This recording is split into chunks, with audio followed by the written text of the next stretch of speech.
तो उन्होंने वस्त्र धारण कर लिए। क्यों? सुखदेव जी को देखकर उन्हें शर्म नहीं आई, क्योंकि सुखदेव मुनि ऐसे हैं जिन्होंने ब्रह्मा की सृष्टि में काम और क्रोध को जीत रखा है।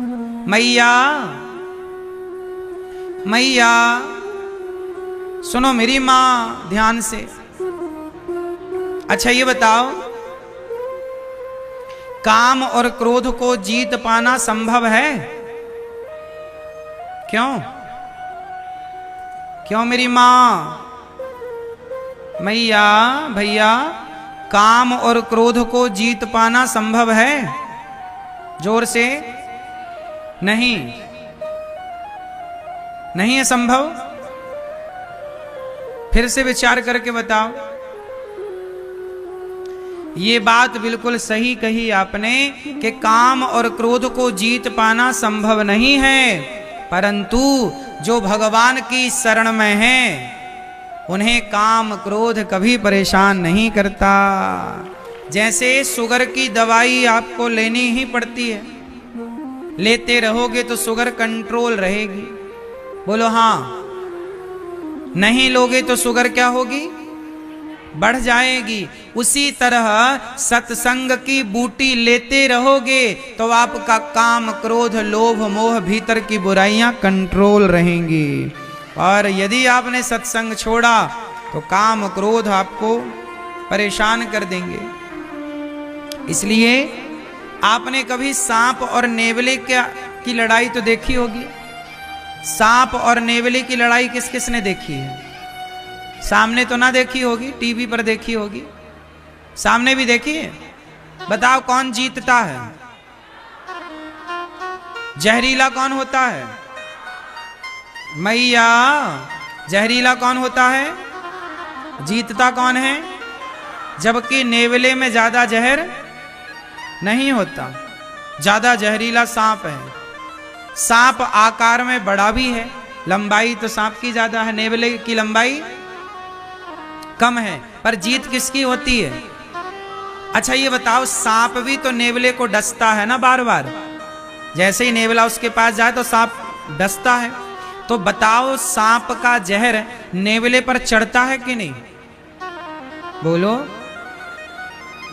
बोलो। चढ़ता नहीं है। आपकी बात हुई क्या नेवले से? हाँ? आपने युद्ध में देखा होगा जब सांप और नेवले की लड़ाई होती है तो नेवला हर थोड़ी थोड़ी देर में चला जाता है लड़ाई छोड़कर। ये बात सही है कि गलत है? और जाके कुछ खा के आता है। क्या खाता है? कोई औषधि होगी जो केवल उसे पता है। वो जाता है और वो जल्दी से खा करके आ जाता है और आकर के फिर लड़ता है। अच्छा सांप क्या है कि भाग नहीं पाता और ये जल्दी से जाता है, खा के आ जाता है। अच्छा ये खाने क्या जाता है? सांप जब से डंक मारता है तो सांप का जहर नेवले पर हावी होता है। जब सांप का जहर नेवले पर हावी होने लगता है तब जाता है नेवला भागकर, वो बूटी खा के आता है। वो बूटी उस जहर को समाप्त कर देती है, सांप के जहर को। और जब सांप का जहर खत्म हुआ तो फिर उसके अंदर लड़ने की ताकत आती है, फिर लड़ता है। फिर देखा कि मैं हारने लगा तो फिर भाग जाता है, फिर आ जाता है बूटी खा के, फिर लड़ता है। ऐसे करते करते एक बार की लड़ाई में नेवला कभी नहीं हराता सांप को। बार बार वो जाता है बूटी खा खा करके अपनी एनर्जी को बढ़ाता है। ये बात सही है कि गलत है? अब जरा इसे ध्यान से सुनो। जैसे नेवला बार बार जाता है और संजीवनी वो कुछ बूटी खा के आता है और सांप को एक दिन युद्ध में हरा ही देता है, उसी तरह ये कलयुग है उस सांप की तरह। ये काम है, क्रोध है, लोभ है, हमारे भीतर तमाम बुराइयां वो सांप की तरह डंक मार रही हैं। जब काम डंक मारता है ना तब आदमी कामी होकर के अंधा हो जाता है, जिसे कहते हैं कामांध। कामी व्यक्ति अंधा हो जाता है, हाँ या ना? अच्छा क्रोधी व्यक्ति भी अंधा होता है कि नहीं? जब क्रोध आता है तो दिखना बंद हो जाता है और क्रोध में वो रिश्ते भूल जाता है, सब कुछ भूल जाता है और बोलता ही चला जाता है। तो जैसे काम व्यक्ति को अंधा बना देता है, क्रोध व्यक्ति को अंधा बना देता है, हाँ या ना? लोभ व्यक्ति को अंधा बना देता है। लोभ अंधा बना देता है, तभी तो लोभ के वशीभूत लोग पैसे लेकर के मार तक डालते हैं। नहीं मार डालते, अब छोटे छोटे बच्चों का भी लोग किडनैप कर लेते हैं, अपहरण कर लेते हैं, पैसे की फिरौती मांगते हैं, नहीं देने पर बच्चों को मार देते हैं। बच्चे से उनकी क्या दुश्मनी थी, वो अंधे हो गए, उन्हें ये भी नजर नहीं आया कि ये बच्चा है, ये रो रहा है। अंधे हो गए। किसने अंधा कर दिया?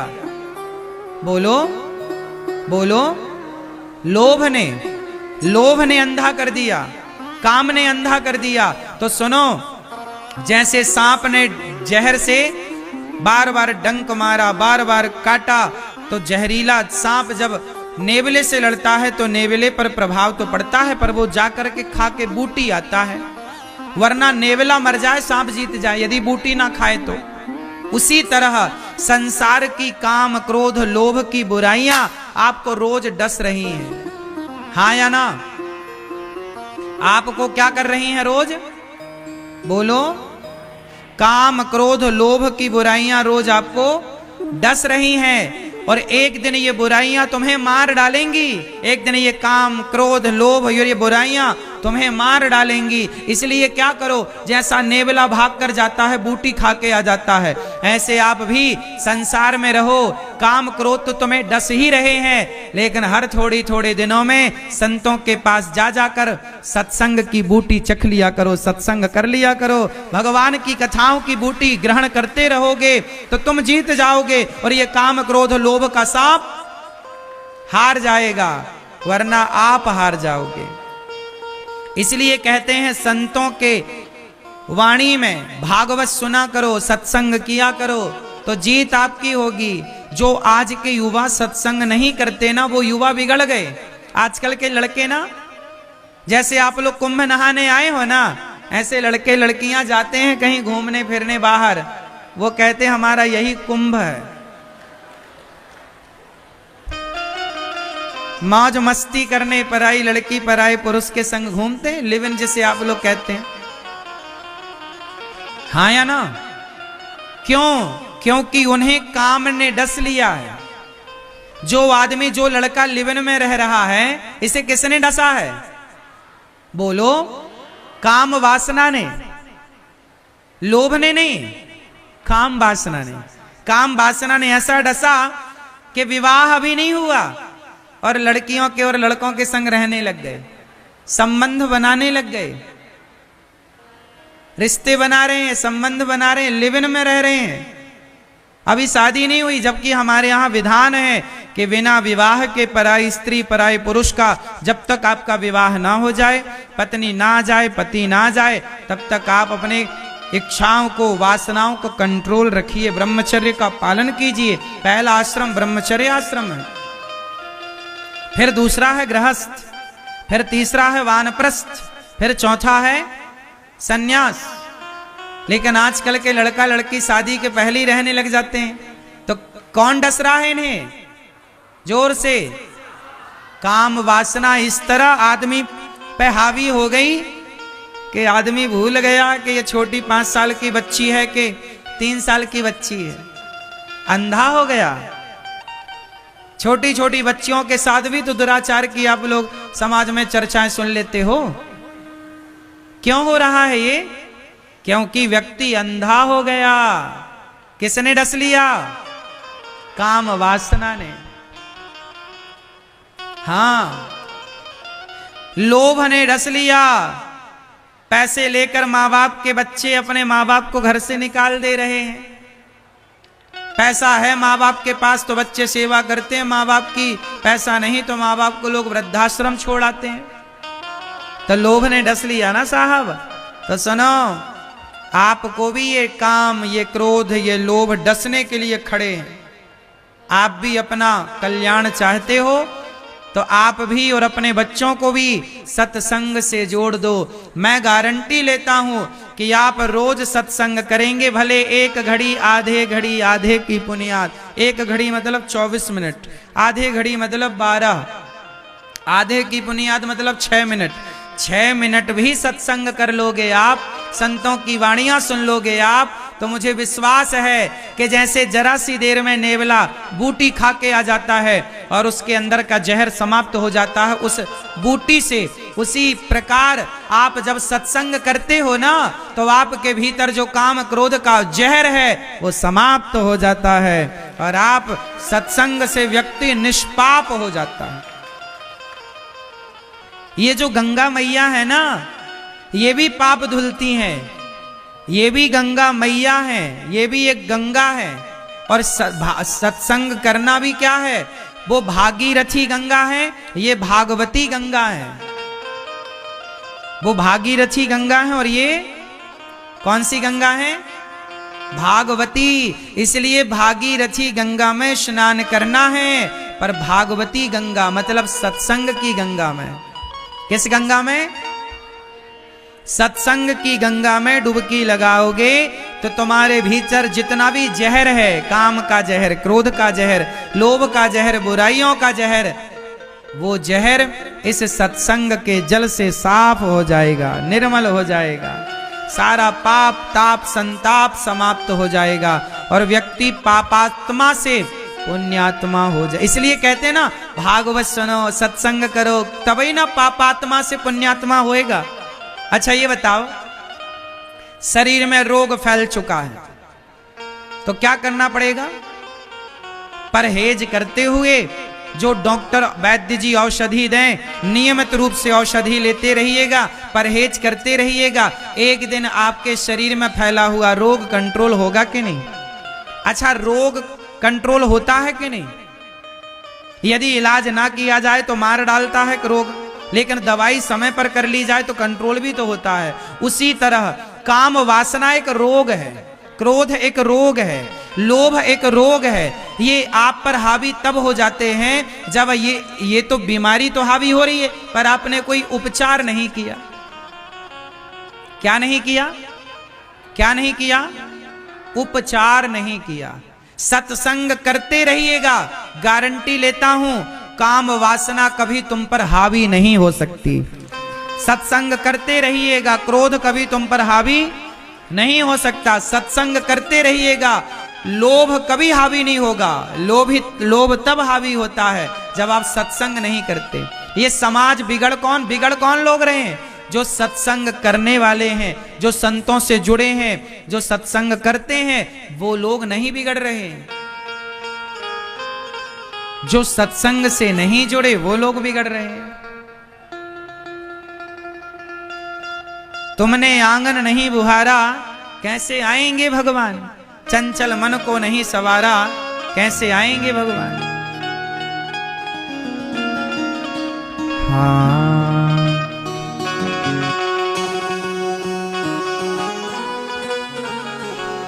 वो तुमने आंगन नहीं बुहारा, तुमने आंगन नहीं बुहारा, चंचल मन को नहीं सुधारा, कैसे आएंगे भगवान, कैसे आएंगे भगवान। अब बताओ, आपने कोई दवाई ही नहीं कराई, अब आपको रोग हो गया तो दवाई करानी थी ना। डॉक्टर डांटता है कि नहीं, क्यों नहीं समय से आए दवाई कराने, ये रोग इतना फैल गया, तुम्हारी जान बचाना मुश्किल है।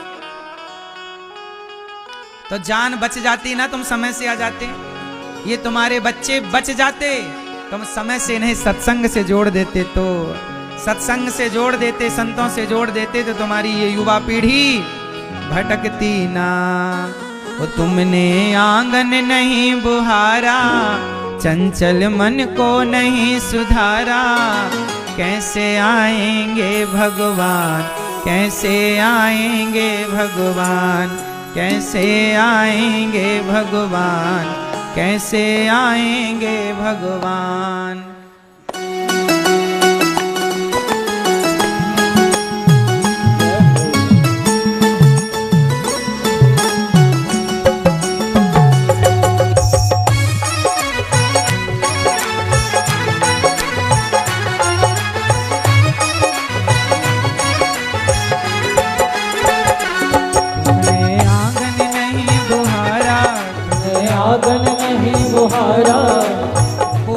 समझते हो ना, झाड़ू लगाना। तुमने आंगन नहीं बुहारा, तुमने आंगन नहीं बुहारा, चंचल मन को नहीं सुधारा, चंचल मन को नहीं सुधारा। कैसे आएंगे भगवान, कैसे आएंगे भगवान, कैसे आएंगे भगवान, कैसे आएंगे भगवान। अच्छा एक बात बताओ, कुत्ता बैठता है तो पूंछ से साफ करता है ना, तो जैसे हृदय में आप भगवान को बिठाना चाहते हो, पहले वो मन तो साफ करो ना मेरी माँ। तो कहाँ झाड़ू लगाने की बात कर रहा हूं मैं, घर पर नहीं। घर पे तो आपका साफ सुथरा है, ये वाला घर जिंदगी एक किराए का घर है, ये वाला घर। तुमने आंगन नहीं, आंगन मतलब ये हृदय, तुमने आंगन नहीं बुहारा, तुमने आंगन नहीं बुहारा, चंचल मन को नहीं सुधारा, चंचल मन को नहीं सुधारा। कैसे आएंगे भगवान, कैसे आएंगे भगवान, कैसे आएंगे भगवान, कैसे आएंगे भगवान।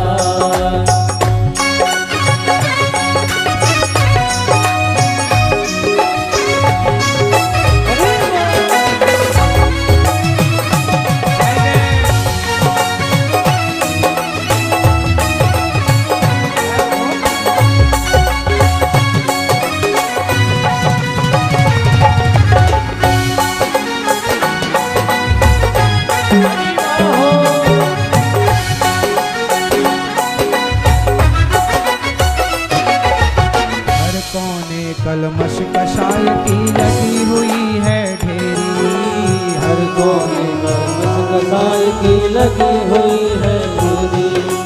नहीं ज्ञान की किरण कहीं भी, हर कोठरी अंधेरी, नहीं ज्ञान की किरण कहीं भी, हर कोठरी अंधेरी। आंगन चौबारा अंधियारा, आंगन चौबारा अंधियारा, आंगन चौबारा अंधियारा, चौबारा अंधियारा। कैसे आएंगे भगवान, कैसे आएंगे भगवान, ओ कैसे आएंगे भगवान, कैसे आएंगे भगवान। आंगन नहीं बुहारा, आंगन नहीं बुहारा, चंचल मन को नहीं सुधारा, चंचल मन को नहीं सुधारा। कैसे आएंगे भगवान, कैसे आएंगे भगवान, कैसे आएंगे भगवान, कैसे आएंगे भगवान।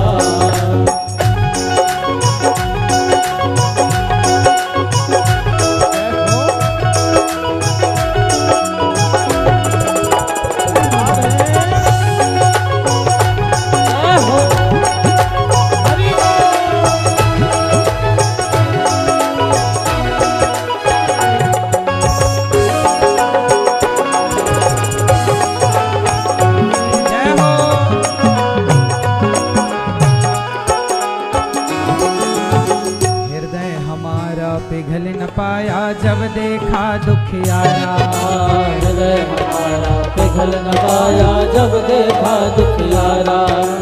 हृदय हमारा पिघल न पाया जब देखा दुखियारा, हृदय हमारा पिघल न पाया जब देखा दुखियारा।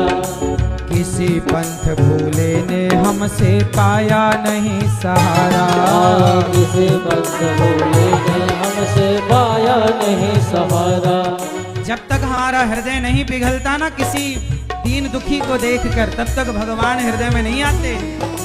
हृदय हमारा पिघल न पाया जब देखा दुखियारा, हृदय हमारा पिघल न पाया जब देखा दुखियारा।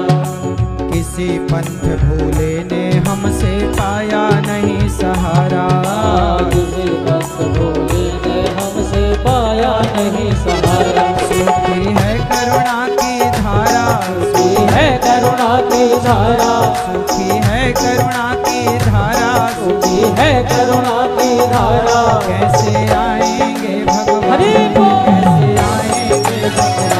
कैसे आएंगे भगवान, कैसे आएंगे भगवान, कैसे आएंगे भगवान, कैसे आएंगे भगवान, कैसे आएंगे भगवान, कैसे आएंगे भगवान, कैसे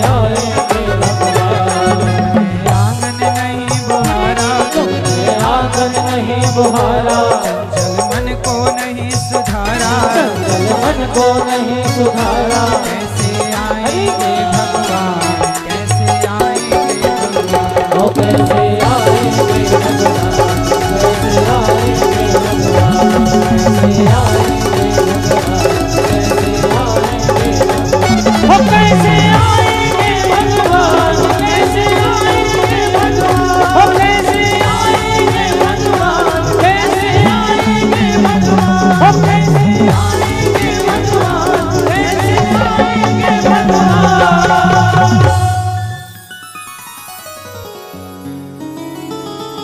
अंतर के पट खोल देख लो, ईश्वर पास मिलेगा। हर प्राणी में ही परमेश्वर का आभास मिलेगा। वो सच्चे मन से नहीं पुकारा, सच्चे मन से नहीं पुकारा, कैसे आएंगे भगवान, कैसे आएंगे भगवान, कैसे आएंगे भगवान, कैसे आएंगे भगवान। तो भगवान हृदय में तब विराजेंगे ना जब हृदय हमारा पवित्र होगा मेरी माँ। इसलिए कहता हूं कि भगवान को पाना है तो भागवत क्यों सुननी चाहिए। भागवत सुनने से ही तो व्यक्ति के भीतर सत्संग की गंगा बहती, और सत्संग की गंगा में जब डुबकी लगाए तो उसके तमाम जन्म जन्म के पाप धुल जाएं। जैसे दवाई कराने से रोग समाप्त हो जाता है, ऐसे भागवत सुनने से पाप समाप्त हो जाते हैं। क्योंकि सत्संग की बड़ी महिमा है। सठ सुधरहि सत्संगति पाई। कौन नहीं सुधरा? संतन की और संतों की और सत्संग की बड़ी महिमा है प्रिय मां मैया। इसलिए भागवत सुना करिए, अपने बच्चों को भागवत सुनवाओ। अभी 20 जनवरी से 20 तारीख से भागवत जी के पोथी पाठ वृंदावन की पावन धरा पर बैठेंगे। तो आप भी वृंदावन में गौरी गोपाल आश्रम में भागवत जी के पोथी पाठ बैठेंगे। आप भी इस महाकुंभ के इस पावन अवसर पर भागवत जी का पाठ बिठा सकते हैं। आप लोग भी भागवत जी के पोथी पाठ बिठा सकते हैं, ताकि जीवन में हमारे भी पाप मिटें और इसी पावन माघ के माह में, माघ के महीने में हमारे जीवन के तमाम पाप संताप समाप्त हों। सत्संग की धारा अच्छी धारा है। सत्संग जीवन को, पापात्मा को पुण्यात्मा बना देता है। अच्छा एक बात बताओ, लोहा कभी सोना हो सकता है कि नहीं? बोलो। लोहा कभी सोना हो सकता है कि नहीं? कैसे होगा? बस पारस मणि मिल जाए बेटा। एक पारस मणि होती है, यदि वो पारस मणि लोहे को स्पर्श कर ले तो स्पर्श मात्र से लोहा क्या बन जाता है? बोलो। पारस परस कुधात सुहाई। बताओ, पारस के स्पर्श से लोहा क्या बन गया? हाँ, कितना भी बड़ा पापी हो, ये मानव पाप कृतस्तु सर्वदा सदा दुराचार रता विमार्ग गाहा क्रोधाग्नि दग्धा कुटिलाश्च कामिनः सप्ताह यज्ञेन कलौ पुनन्ति ते। जैसे लोहा पारस के स्पर्श से सोना बन जाता है, ऐसे कितना भी बड़ा पापात्मा पापी हो, भागवत सुनने से वह पुण्यात्मा हो जाता है। ये भागवत जी की महिमा है। भागवत सुनने से आपके भीतर के दोष समाप्त हो जाते हैं और आप निर्दोष हो जाते हैं। समाज ने दोषी करार दिया तो कोर्ट कचहरी चले गए, वहां जज ने आपको निर्दोष करार दे दिया तो बाइज्जत बरी हो गए। समाज में कितने भी दोष हमारे भीतर उत्पन्न हो जाएं, पर जब भागवत जी के शरण में जाते हैं तो भागवत भगवान हमें निर्दोष कर देती हैं, हर दोष से मुक्त कर देती हैं। इसलिए भागवत सुनना चाहिए। अभी 20 जनवरी से भागवत जी के पोथी पाठ बैठेंगे। कुंभ का मेला हमारे भारत में चल रहा है प्रयाग में, और ये कुंभ के पावन अवसर पर साक्षी माघ का महीना आप भागवत जी की पाठ जरूर बिठाएं, जरूर सुने और जीवन को इस पावन से पुण्य श्रृंखला से अपने आप को जोड़ लें। गौरी गोपाल भगवान की कृपा से इस प्रयागराज में भी जब तक कुंभ मेला होगा तब तक यहाँ पर सेवा की अमृत धारा, सेवा की गंगा बहती रहेगी। और सेवा ही एक ही संकल्प, एक ही नारा, सेवा ही है धर्म हमारा। हमारा धर्म क्या है मेरी माँ? सेवा। सेवा ही परमो धर्म। सबसे बड़ी क्या है? सेवा। और सेवा किसकी? गौरी गोपाल आश्रम में वृद्ध माताओं की सेवा होती है। 290 वृद्ध माताएं। आप में से कितने लोग वृंदावन गौरी गोपाल आए? जो आए वो हाथ उठाएं। आए हैं? इतने लोग आए हैं। जो नहीं आए सो सबको निमंत्रण दे रहा हूं। प्रयागराज के भक्तों, आप सभी भी अब गौरी गोपाल आइएगा और आपको निमंत्रण देने ये दास अनिरुद्ध आया। गौरी गोपाल आश्रम में वृद्ध माओं का दर्शन करिए। वृंदावन में एक सबसे बड़ी सेवा जानते हैं क्या है? गौरी गोपाल में वृद्ध माओं की सेवा से जो सेवा है वहां, ये सेवा तो है ही बड़ी। एक और बड़ी सेवा है रसोई की सेवा। गौरी गोपाल भगवान की रसोई पूरे भारत की सबसे बड़ी रसोइयों में एक रसोई है, जहां 24 घंटे भरपेट भोजन मिलता है भक्तों को। गौरी गोपाल जी की रसोई में कोई भी आओ, सवेरे से शाम तक लाखों लोग वृंदावन में भोजन करते हैं और करोड़ों लोग इस प्रयागराज में भोजन करेंगे। आप सबसे मेरी प्रार्थना है, इस प्रयाग में, इस कुंभ में करोड़ों लोग आने वाले हैं। और सभी क्यों आ रहे हैं जानते हो? गंगा मैया में डुबकी लगाने, संतों का दर्शन करने। माघ के माह में जब प्रयागराज की ओर आप अपना एक कदम बढ़ाते हैं तो आपके भीतर जो पाप होते हैं ना, वो डरने लग जाते हैं, थर थर कांपने लग जाते हैं। और वो पाप सारे ताप, पाप संताप भागने के रास्ता ढूंढने लग जाते हैं। जैसे ही आप इस प्रयाग में प्रवेश करते हैं वैसे ही आप निष्पाप हो जाते हैं। ये धाम की महिमा है। इसलिए अब सोचिए कि धाम प्रयागराज जी में आने वाले करोड़ों भक्त हैं और वो सभी गंगा मैया में स्नान करने, संतों का दर्शन करने और भागवत की कथा सुनने आ रहे हैं। अब उन भक्तों को यदि प्रयाग में भरपेट भोजन मिल जाए तो बताइए, इस पुण्य से बड़ा कोई पुण्य होगा? अन्नदान से बड़ा कोई दान होता है? इसलिए कहता हूं, आप भी इस प्रयाग में जो कुंभ का मेला है, इसमें जो दर्शनार्थी हैं उन्हें भरपेट भोजन मिले। साधु संत हैं, भक्त हैं, सबको भोजन मिल जाए। तो गौरी गोपाल जी के इस अन्न क्षेत्र में, गौरी गोपाल जी के इस रसोई में, जो अन्न क्षेत्र यहाँ पर प्रयागराज जी में आज से प्रारंभ हुआ, लाखों लोग प्रसाद पाएंगे।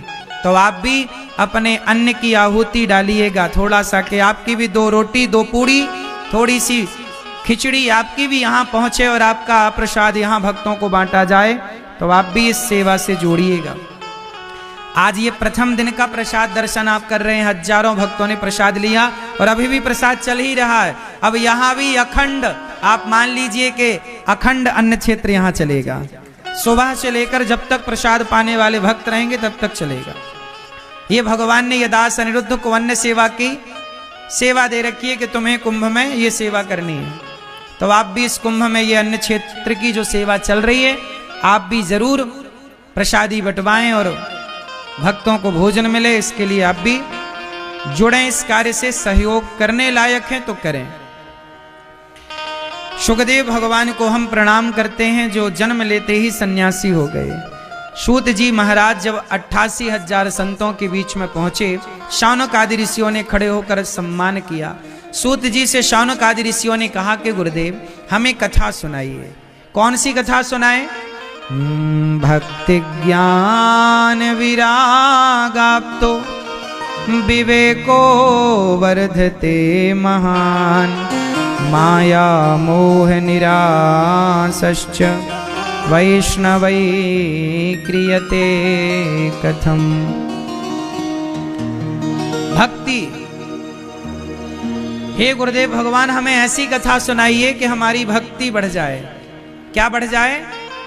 जोर से, भक्ति बढ़े और ज्ञान बढ़ जाए। हमारी क्या बढ़ जाए? ऐसी कथा सुनाओ कि हमारी भक्ति बढ़े, हमारा ज्ञान बढ़े, हमारा वैराग्य बढ़ जाए। सूत जी ने कहा सुनो, हम आपको देवताओं को भी जो दुर्लभ कथा है वह कथा सुनाएंगे। सर्व वेदेतिहासानाम सारम सारम समुद्रतम। अच्छा एक बात बताओ, सूत जी महाराज ने कथा सुनाई कि एक बार देवर्षि नारद जी ने भी, एक बार स्वर्ग के राजा इंद्र ने भी ये भागवत सुनी। एक बार स्वर्ग के राजा इंद्र परीक्षित जी के पास आए, सुखदेव भगवान से प्रणाम करते हुए कहा कि ये सुखदेव जी से कहा कि स्वर्ग का अमृत राजा परीक्षित जी को पिलाओ और ये कथा का अमृत आप हमें पिलाओ। कौन सा अमृत किसे पिलाएं? मैया थोड़ा आप लोग आगे आगे खिसकाओ ना, तो पीछे वाले भक्त और बैठ जाएंगे। खिसकाओ थोड़ा मैया, मैया ओ मेरी माँ, थोड़ा आगे खिसकाओ मेरी माँ। पंचायती मैया आओ मेरी माँ आगे, आओ आगे। मैया जा रही हो? टाटा।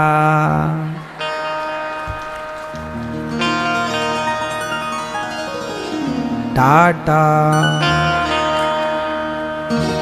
बैठो। सब लोग खिसक, मैया खिसक लो मेरी माँ आगे।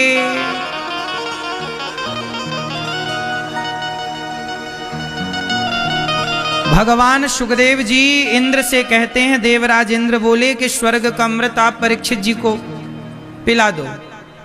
तो सुखदेव भगवान ने परीक्षित जी से कहा, परीक्षित जी आप स्वर्ग का अमृत पियोगे? परीक्षित जी ने कहा, प्रभु मुझे अमृत की कोई कामना नहीं। तब कथा अमृतम, हमारे लिए तो कथा ही अमृत है, हम कथा के अतिरिक्त तो कोई अमृत पीना नहीं चाहते।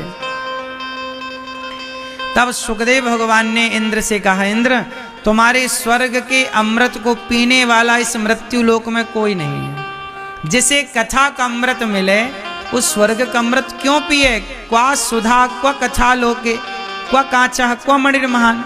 तुम्हारे स्वर्ग का अमृत है कांच का टुकड़ा और भागवत जी हैं मणि। अब भागवत के आगे स्वर्ग के अमृत की क्या तुलना। स्वर्ग का अमृत पी लेने से ना लोग स्वर्ग को पाते हैं, पर भागवत सुन लेने के बाद लोग स्वर्ग को नहीं भगवान को पा लेते हैं, जिनके रोम रोम में करोड़ों स्वर्ग बस रहे।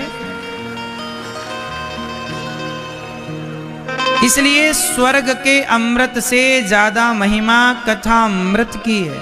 अच्छा एक बात बताओ मैया, आपको अमृत पीने का अवसर मिले तो स्वर्ग का अमृत पी के अमर होना चाहोगे? क्यों मैया, आप अमृत पियोगे स्वर्ग का? एक आदमी था,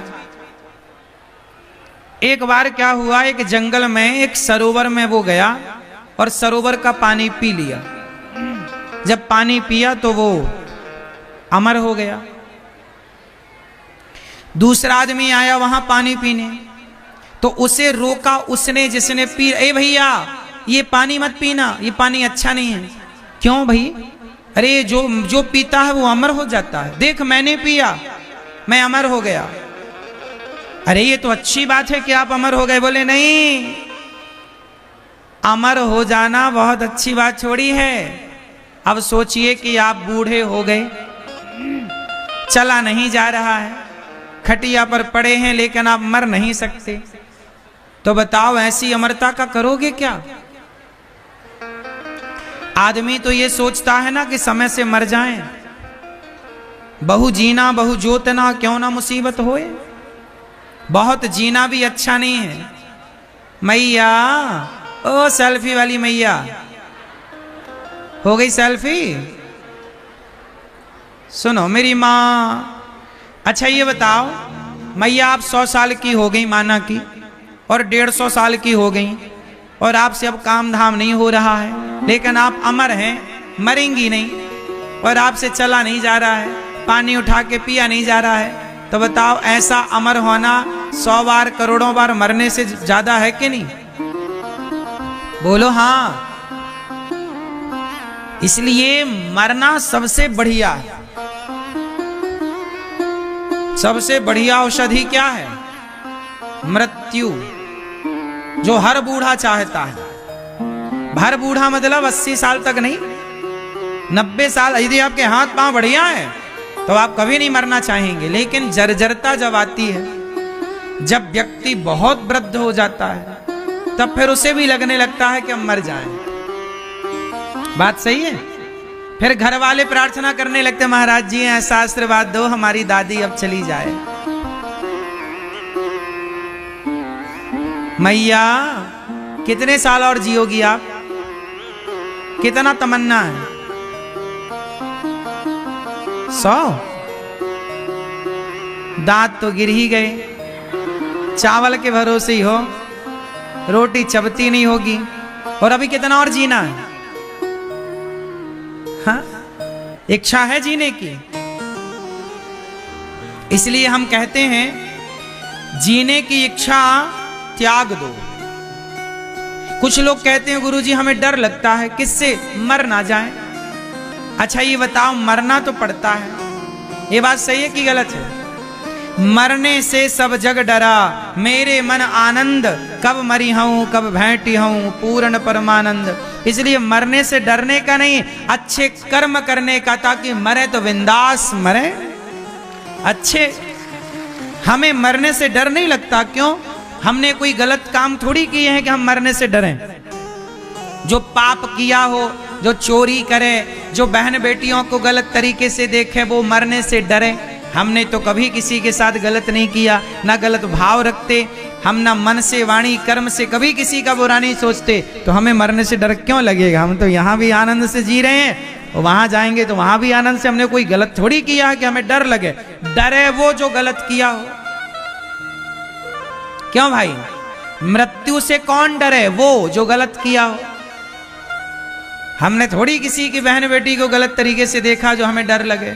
हमने किसी के थोड़ी पैसे चुराए हैं जो हमें डर लगे। हमने थोड़ी बेईमानी करी है जो हमें डर लगे। हमने थोड़ी भ्रष्टाचार किया है जो हमें डर लगे। हमने थोड़ी असत्य बोला है जो हमें डर लगे। डरे वो जो गलत करें। इसलिए अपने राम तो यहां भी मस्त खुश, वहां जाएं तो वहां भी खुश। क्यों जी? हमें डर नहीं लगता मरने से। काहे डर लगे भैया? हम तो उनकी इजाजत से यहां जी रहे हैं, और वो जहां उन्होंने भेजा कि जाओ प्रयागराज में अन्न क्षेत्र चलाओ, तो यहां आ गए। जब प्रभु कहेंगे अब आओ वहां चलाना, तो वहां चले जाएंगे। जहां भेज देंगे वहां जाएंगे। हम थोड़ी चल रहे हैं, वो चला रहे हैं।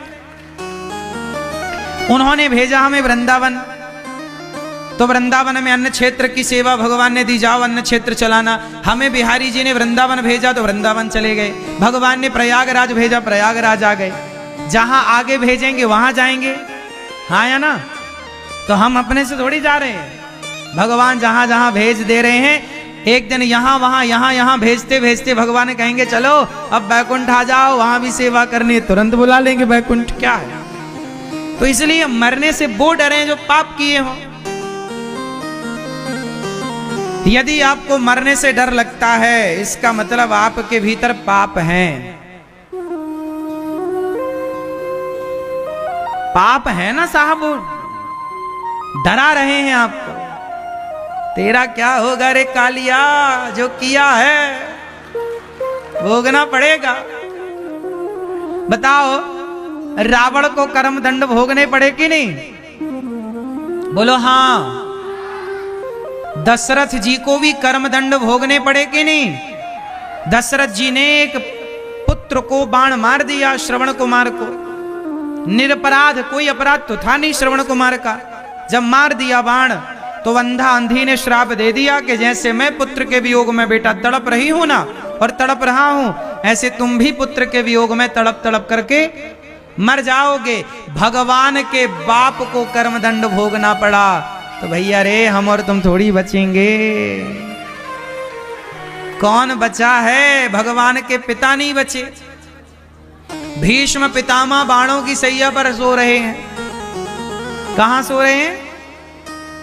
मैया इधर चली तू उधर चली, पता नहीं अब किधर चली। बैठो मेरी मां। अच्छा ये बताओ, भीष्म पितामह किसकी सैया पर लेटे? किसकी? बाणों की। काहे लेटे भैया, क्यों लेटे? कर्म दंड है। क्या है ये? जोर से, हाँ, यही है कर्मों का खेल। भीष्म पितामह जैसे लोग, भीष्म पितामह जैसे भक्त बाणों की सैया पर इसलिए लेटे क्योंकि भीष्म पितामह ने पिछले किसी जन्म में एक सांप को कांटों के ढेर में फेंक दिया था। सांप को कांटे में फेंका तो सांप के शरीर में हजारों कांटे चुभ गए। बबूल का कांटा रहा होगा, बबूल के कांटों का ढेर रहा होगा, कांटे कांटे चुभ गए और सांप बेचारा तड़प तड़प करके मर गया। जब भीष्म पितामह के द्वारा एक सांप को कांटों का ढेर मिला, कांटों की सैया मिली, तो वही पाप पितामह के पीछे पड़ गया। वही कर्म, तुमने कर्म किया ना, कर्म हाथ से उठाया और कांटे के ढेर में फेंक दिया, कर्म तो हुआ ना। वही कर्म अब तुम्हारा पाप बनकर तुम्हारे संग है। मौका मिला, भीष्म पितामह ने भरी सभा में द्रौपदी के कपड़े उतरते देख लिए, उस पाप को मौका मिल गया और इस शरीर में पाप आ गया। और भीष्म पितामह जैसों को भी बाणों की सैया पर लेट करके, कांटों की सैया पर सांप को सुलाया था, तो बाणों की सैया पर लेट करके पाप का दंड भोगना पड़ा, कर्म दंड भोगना पड़ा। जब भीष्म पितामह जैसे लोग ना बचे तो मैया बचोगी जो दिन भर झूठ बोलती हो, बहू की चुगली करती हो, दिन भर बहू की चुगली, दिन भर सास की चुगली। बहुएं समय काहे गवाती हो? चिंतन कर लो भगवान का। हर समय भगवान धाम में बैठे हो ना, तो हर समय श्रीमन नारायण श्रीमन नारायण। बिल्कुल यहाँ वहां की बातें ना करना, यहाँ धाम में आकर हर समय बस भगवान का चिंतन, श्रीमन नारायण श्रीमन नारायण। कोई कितना भी रुपया कमाए, कितना भी पैसा कमाए, काम कौन आएगा? भगवान का। अंत में लोग क्या बोलते हैं? राम नाम। हाँ, पैसा सत्य है नहीं बोलता कोई, प्रॉपर्टी सत्य है नहीं बोलता कोई। तुमने जीवन में राम नाम जपा नहीं तो लोग बोलते हैं राम नाम। इसलिए कहता हूं राम ही सत्य है, इसलिए राम नाम जीते जी जप लो, खूब नाम जपो। सीताराम सीताराम श्रीमन नारायण श्रीमन नारायण। अच्छे कर्म कर लो। तो ये दास अनिरुद्ध को मुझे बिल्कुल भी डर नहीं लगता मरने से, हम तो भगवान के गुलाम हैं। उन्होंने कहा जाओ प्रयागराज आ गए, कहेंगे जाओ वहां चले जाएंगे। आप भी भगवान के आश्रित रहो और 3 चीजों से बचो। बोलो मनसा, बोलो मनसा वाचा कर्मणा। मनसा मतलब मन से, मनसा मतलब मन से किसी के बारे में गलत ना सोचो, क्योंकि आप कई बार करते नहीं है गलत, पर सोच लेते हैं यार उसका ऐसा हो जाए, उसका वैसा हो जाए। किया नहीं लेकिन सोचा, तो वो भी तो पाप है ना। आपने सोचा क्यों? जैसे मैया एक बात बताना, जैसे आपका ब्याह हो गया और कोई दूसरा पुरुष नजर आया बड़ा सुंदर, आपको लगा काश ये आदमी हमारा पति होता, इससे काहे जल्दी कर लिया ब्याह, थोड़ा रुक जाते तो ये वाला मिल जाता। अच्छा बताओ, यदि ऐसा विचार आ जाए आपके अंदर कि ये वाला क्यों, ये वाला क्यों नहीं, तो ये आपने किया कुछ नहीं, उस आदमी को छुआ नहीं, ना उस आदमी के पास आप गई, लेकिन सोच लिया कि ये पति नहीं, काश ये मेरा पति होता तो कितना अच्छा होता। आपने पराये मर्द के बारे में केवल सोचा, तो बताओ सोचा ना, तो ये पाप किया कि पुण्य किया? वो पुरुष लोग सोचें कि यार थोड़ा और रुक जाता तो ये वाली दुल्हन मिल जाती, ये लड़की मिल जाती। आपने किया कुछ नहीं, लेकिन पराई स्त्री के बारे में सोचा, तो बताओ ये पाप किया कि पुण्य किया? हाँ, आपने किया नहीं, केवल अच्छा आपने सोचा कि पड़ोसी के घर में ये हो जाए, आग लग जाए, नुकसान हो जाए, किया कुछ नहीं, हुआ नहीं, लेकिन सोच लिया, किसी के लिए आपने गलत सोचा। कि उसका नुकसान हो जाए, उसके घर में ऐसा हो जाए, किया नहीं, पर सोचा। तो सोचने से पुण्य मिला कि पाप मिला?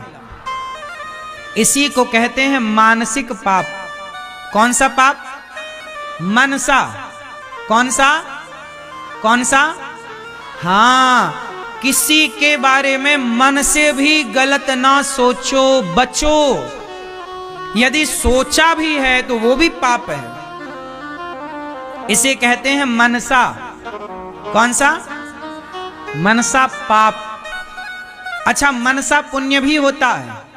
मनसा पुण्य कैसा होता है? जैसे आपने मन से सोचा कि मैं प्रयागराज जाऊं, मैं प्रयागराज जी जाकर के वहां स्नान करूं। आप सोच रहे हैं कि काश मैं भी जाता प्रयागराज, गंगा नहाता, संगम नहाती, दर्शन करती, कथा सुनता। आप आ ना सके, पर सोचा।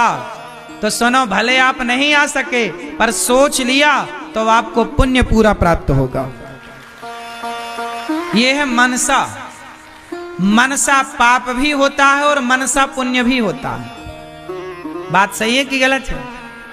जैसे आपने मन से सोचा कि काश हमारे पास पैसा होता तो हम भी अपनी तरफ से प्रयागराज जी में जो गौरी गोपाल का अन्न क्षेत्र लगा है, हम भी अपनी ओर से थोड़ा अन्नदान करते। आपने किया नहीं, केवल सोचा। तो सोचा ना तो आपको अन्नदान करने का पुण्य मिलेगा, क्योंकि सोचा ना। इसी को कहते हैं मनसा। आप यमुना नहाए नहीं, पर काश में वृंदावन जाती, काश में वृंदावन में यमुना जी बिहारी जी को दर्शन करता, काश में गंगा। पिता नारायण नारायण नारायण, सतगुरु सतगुरु जय हो, सतगुरु नारायण नारायण नारायण, सतगुरु नारायण नारायण नारायण। बोलिए लक्ष्मी नारायण भगवान की जय।